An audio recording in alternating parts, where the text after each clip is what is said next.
Hey, what's up, guys? Bucky here, just getting done with a very powerful talk that we did at staff training, Associated Supercamp Bermuda. It's the comfort zone talk, making distinctions about who we are in our lives, some of the things that we want to create in our lives, and some of the different emotions that show up for us as we move towards the things that we want.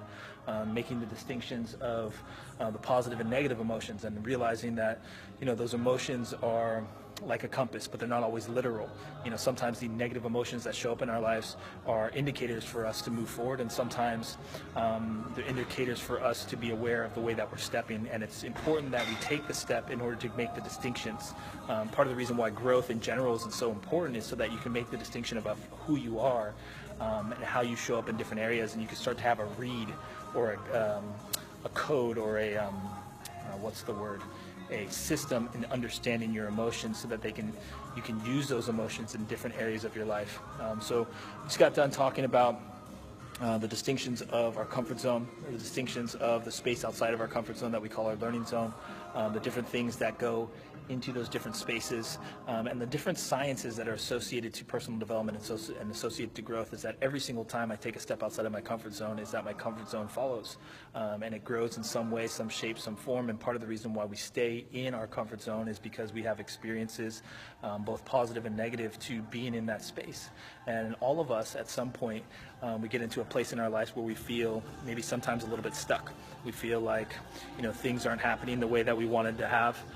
We feel like we're challenged by certain things and we can't get over certain challenges, and we wonder why we're not feeling fulfilled in our lives or not having the things that we want. And the truth about it is that we're spending too much time in our comfort zone, too much time playing it safe, too much time worried about what other people think, or worried about our perception of fear. We're taking the perception or the negative emotions that we have towards these new things in our lives too literally, and we're keeping ourselves trapped.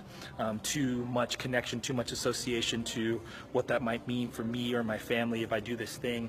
And we live in the illusion of the fear of what might happen.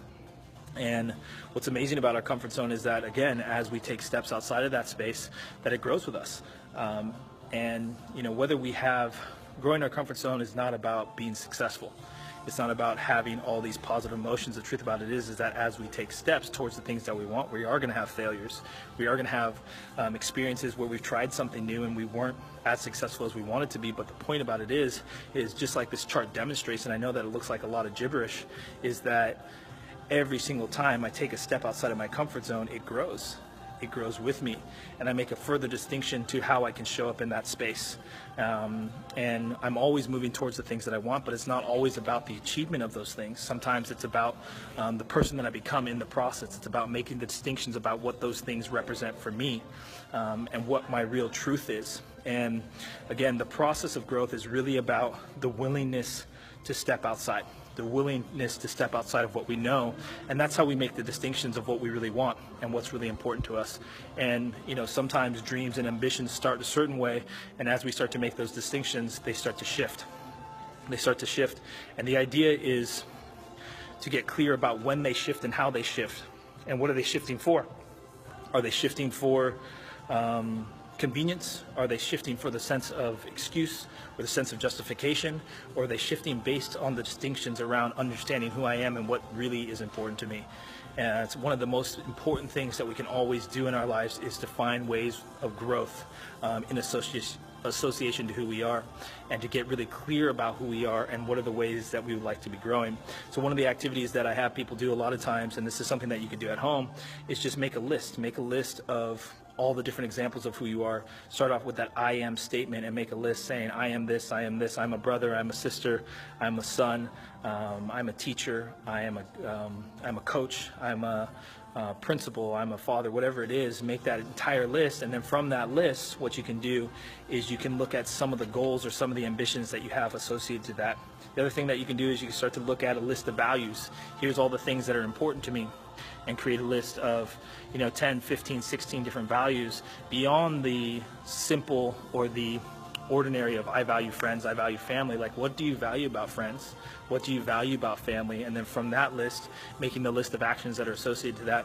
And this clarity in who we are and this clarity of where to step is something that gives us a nice platform to move from. And as we move from that space, we can start to learn and to navigate, because the truth about it is that the external world is a playground for the internal learning. Again, the external world is a playground for the internal learning, and as we move and shift and observe ourselves in the external world, we really get to see ourselves internally, and it's that internal work that really makes the difference in our external expression.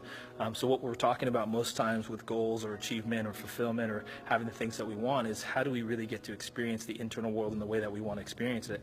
How do we experience the emotions of fulfillment, of joy, of ecstasy, of achievement, of success, and what does that really mean for us, and what is the character that we're really looking to become in that space as we move forward in our lives? So again, sending you guys lots of love from Bermuda. This is just part of the daily conversation that we're in this space, and part of the reason why we're in this conversation is because we're going to be working with about 50 at-risk youth that are going to come in here in the next couple days, and it's really important that as a staff, as a team, that we're aligned in what those things mean for us, so that we can be leaders in that, we can be mentors in that for these students, because it's not always what you tell people, but it's how you lead by example that really communicates the true essence of who you are and the true essence of what your teaching is. And that's a powerful lesson for anybody, right, who's in a mentorship or a coaching position or in a program or leadership position, is, even if that's, within your own family, if you have kids or you have siblings or you have people that you want to lead in your family, it's like, how do I really lead by example? And how do I take and transition from a space of talking about the things that I want to really being the example of what that looks like in our lives? And that's always one of the biggest challenges, and it's always one of the biggest gifts, because that's where the traction really happens, and that's where results really happen, and that's really where you start to get the things that you want out of life. So wishing you lots of love. Hope this is helpful for you. You can comment down below, follow these videos as I'm going to continue to post and support you guys. Sending you guys lots of love from Bermuda. Peace.